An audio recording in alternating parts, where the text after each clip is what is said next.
Recruiting athletes to colleges is common practice, but have you heard of students being recruited to other high schools? The city's largest school district sounding the alarm about the practice they call illegal. Plus, it's not good for taxpayers, it's not good for the planet. The Washington Department of Ecology being sued for not providing up-to-date data on greenhouse gas emissions. The latest on the lawsuit, new tonight. We're chilly again tonight, and tomorrow increasing clouds precede a chance of snow in the mountains.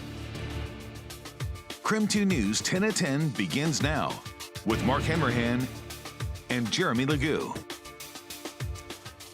Good evening and thank you for joining us for KREM 2 News 10 at 10, where we give you more news in less time. We start with some breaking news tonight. We have learned that one person is dead after an apartment fire in Spokane Valley. KREM 2's Connor McAvoy has been at the scene near East Sprague and Bowdish for the last couple of hours.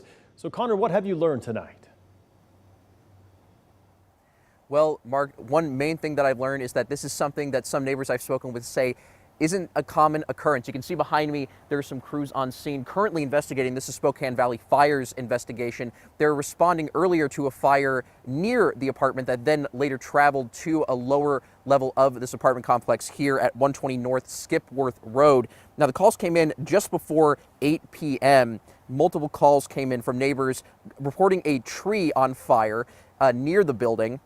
Within a couple of minutes, firefighters came here on scene, putting that out, but then they realized the fire was working towards the apartment building, again, here near 120 North Skipworth Road. Now, at that point, firefighters went to the second floor of the building, saw heavy smoke and a broken window coming from the first floor. They made their way downstairs through the smoke, where they did, unfortunately, find someone who died. They did put the fire out quickly, so the fire is out, but they are still currently investigating the scene. I spoke with a neighbor who lives in an apartment building near this complex, and he was one of the people who called 911, and he says the scene was scary. I was just playing games with my friend, and then out of the left side of my slider, I just see a big old flash of light, bunch of fire and smoke blasting out, and from there I was immediately worried. Now, we're still working to find more information. I did reach out to Corporal Mark Gregory with the Spokane County Sheriff's Department. He tells me that there have been no arrests. Nobody is detained at this time, as Spokane Valley Fire is still currently investigating. He says this is their investigation. So, reporting live in Spokane Valley, Connor McAvoy, KREM 2 News. All right, Connor, thank you very much. And new tonight, there was another hearing for the man accused of murdering 4 University of Idaho students back in 2022. Today, Judge Stephen Hippler denied a request from multiple media organizations requesting full access to Bryan Kohberger's next 2 hearings. Today, attorneys on both sides of the case argued whether or not the public should have the right to observe all proceedings in the case. Tomorrow, Judge Hippler is scheduled to hear arraignments about the specific evidence, including investigative genetic genealogy, possibly being admitted at trial. Kohberger and his attorneys support making the proceedings public to protect the integrity of the process. But Judge Hippler says that could make it difficult to find jurors before trial. Both parties' rights to a fair trial is paramount, as is the public's right to know. But I also have to weigh that against the ability to have a fair trial by getting a jury panel that has not been tainted by the publication of widespread publication of evidence that may not be admissible at trial.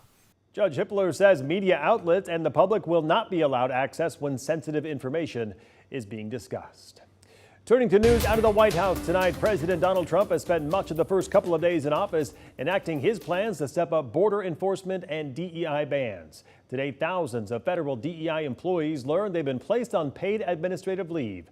That's because of a new executive order from President Trump giving a deadline of this evening for department heads to put workers on notice and shut down those DEI programs. Meantime, tonight, U.S. border agents are being told to deport migrants crossing into the country illegally without allowing them to request asylum. President Trump's border czar spoke about the new policy. ICE is doing their job, and they're prioritizing just as the president said they would. So the ICE is performing excellent right now out in the field, and they're going to continue every day. Just yesterday, President Trump signed an executive order to change the country's refugee admissions program, enacting a 90-day pause on refugee resettlement. Now, those who have gone through this process to be approved as refugees will not be making their way to the States. Tonight, a new wildfire is forcing evacuations in Southern California. The Hughes fire broke out earlier today near Castaic Lake, which is about 45 minutes north of Los Angeles. It is currently burning more than 9,000 acres with 0% containment. The LA County Sheriff says more than 31,000 people have been ordered to evacuate. Another 23,000 are under evacuation warnings. Right now, there are no reports of any burned homes or other structures in the area. And some heartbreaking news out of Nashville tonight. Right now, police are investigating a school shooting that left at least one student dead and another wounded. Nashville police say a 17-year-old student with a pistol walked into the Antioch High School cafeteria and fired multiple shots just after 11 o'clock this morning. Police say they don't know the shooter's motive. The school in Nashville's Antioch neighborhood is home to about 2,000 students. Ingram High School had a school shooting around 2 years ago where a student was killed just feet away from me. This latest school shooting coming a day after Ingram High School students were among those testifying in Olympia in support of a slew of gun-related bills. Several proposals would require permits to purchase guns, limit how many guns and ammo can be sold to a buyer, and impose an 11% tax. Another bill would also see guns locked up and unloaded while in homes and cars. Taking a break from the headlines, let's switch gears and take our first look at the forecast with Chief Meteorologist Jeremy Magoo. Jeremy, another chilly morning and another clear, sunny day. And I like this part of the day personally. You ready for it? Yep. Today we topped out at 35 degrees, and now we get to find out where we are. Temperatures dropping, and as they keep falling, we've already dropped some 11 degrees from earlier today, and those temperatures are expected to keep dropping in the coming hours. Looks like we fall back into the teens overnight and then start warming up tomorrow. What's interesting about that is tomorrow offers a little more cloud cover. We'll fall back into the teens here in Spokane. 14 in Coeur d'Alene, 15 in Deer Park, and it looks like low teens up near the Canadian border, 20s down across the Palouse. Tomorrow morning comes with a little more cloud cover. We'll start with it earlier in the day, and it just continues to build throughout. I think we go from mostly sunny to partly cloudy to mostly cloudy, and then eventually overcast by the end of the night. Around the 9 o'clock hour, we'll see a little bit of snow in the Silver Valley and over Lookout Pass. Quick shot over parts of the Palouse and the southern panhandle before it all moves out. We don't see anything here in Spokane. More clouds is about it before sunshine and cool temps return. All right, sounds good, Jeremy. Thank you very much. And now to our night beat with a quick look at today's top stories. The Spokane County Medical Examiner released the cause of death of an inmate who died inside the county jail last November. They ruled that 36-year-old Bryce Larson died of sudden cardiac death. They say his manner of death was natural. Larson had been in jail since September of 2023, and on the same day he died, Larson was in court for a status hearing. The Spokane County Sheriff's Office has closed their investigation. Tonight, the Washington Policy Center is suing the state's Department of Ecology and Commerce. The lawsuit claims they failed to provide the required biennial greenhouse gas emissions data. This month, the department released data for the year 2021, but state law requires that data through the year 2023 should have been published. The Department of Ecology's website says that data won't be released for about 2 years. The Washington Policy Center says this hinders efforts to combat climate change. So there's no way to use this data to make sure that the things we are doing are effective. And just as important, that we're not wasting a lot of taxpayer dollars.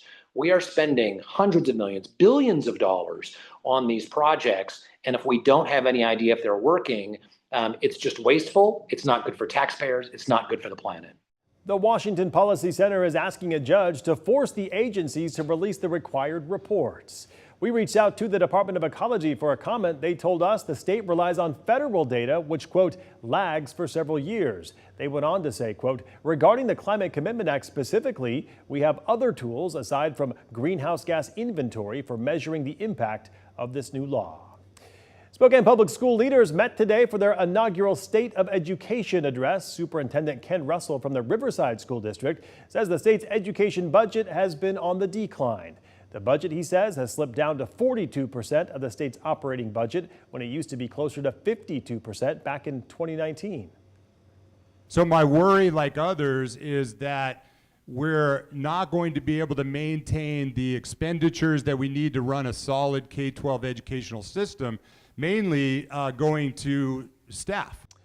Meantime, the Central Valley School District says they are making headway on putting more college courses within a high school campus. And the Deer Park School District says they're expanding school counselor assistance to get more students engaged in their post-high school planning. And that was your Night Beat. To learn more about any of these stories, just head to our website. That's KREM.com. And that was your KREM 2 News 10 at 10, where you get more news in less time. But don't go to bed yet. Idaho's snowpack stalling out. What's causing the sudden stop in snowfall? Hey, this kid just walked out the door wearing an LC jersey, but we're in Medical Lake. Plus, Spokane Public Schools throwing a flag on illegal sports recruiting. What parents need to watch out for. We're back in 90 seconds.